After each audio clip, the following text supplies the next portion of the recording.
ପମ୍ପୁଛି ନିର୍ବାଚନ ମଇଦାନ 2024 ନିର୍ବାଚନ ବିଗୁଲ ବାଜିବା ପରେ ସମସ୍ତ ରାଜନୈତିକ ଦଳ ଆରମ୍ଭ କରିଛନ୍ତି ସ୍ୱତନ୍ତ୍ର ରଣନୀତି।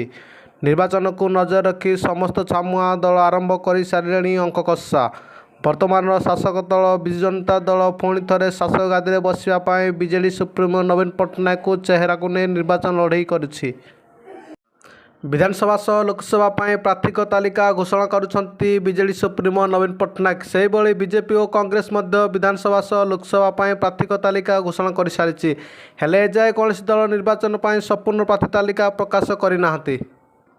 ଘୋଷଣା ହୋଇଥିବା ପ୍ରାର୍ଥୀ ତାଲିକା ପରେ ବିଭିନ୍ନ ରାଜନୈତିକ ଦଳ ନିଜର ଶକ୍ତି ପ୍ରଦର୍ଶନ ଆରମ୍ଭ କରିଛନ୍ତି। ପୁଣି ଥରେ ଶାସନ ଗାଦିରେ ବସିବା ପାଇଁ ବିଜେଡି ସୁପ୍ରିମୋ ନବୀନ ପଟ୍ଟନାୟକ ଚେହେରାକୁ ନେଇ ନିର୍ବାଚନ ଲଢ଼ିବାକୁ ଆରମ୍ଭ କରିଛି। ହେଲେ ବିଜେପି ଏବଂ କଂଗ୍ରେସ ବିନା ମୁଖ୍ୟମନ୍ତ୍ରୀ ଚେହେରାରେ ନିର୍ବାଚନ ଲଢ଼ିବାକୁ ପ୍ରସ୍ତୁତ କରୁଥିବାର ଜଣାପଡ଼ିଛି। ବିଜେପିର ସବୁଠାରୁ ଆଗରେ ନାଁ ଆସୁଥିବା ଚେହେରା ଧର୍ମେନ୍ଦ୍ର ପ୍ରଧାନ, କିନ୍ତୁ ସେ ଲୋକସଭା ଆସନରୁ ଲଢ଼େଇ ଆରମ୍ଭ କରିଛନ୍ତି। ତେବେ କିଏ ହେବ ବିଜେପିର ମୁଖ୍ୟମନ୍ତ୍ରୀ, ତାଙ୍କୁ ନେଇ କଳ୍ପନା ଜଳ୍ପନା ଆରମ୍ଭ ହୋଇଛି। ସମସ୍ତଙ୍କ ଆଶା ଥିଲା ଯେ ଅମିତ ଶାହ ଆସିଲେ ଘୋଷଣା କରିବେ ବୋଲି, କିନ୍ତୁ କିଛି କହିଲେ ନାହିଁ।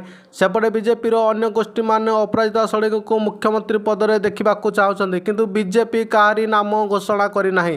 ସେପଟେ କଂଗ୍ରେସ ଶରଦ ପଟ୍ଟନାୟକଙ୍କ ନେତୃତ୍ୱରେ ନିର୍ବାଚନ ଲଢ଼ୁଥିବା ବେଳେ ମୁଖ୍ୟମନ୍ତ୍ରୀ ଚେହେରା ଏଯାଏ ଘୋଷଣା କରିନାହିଁ।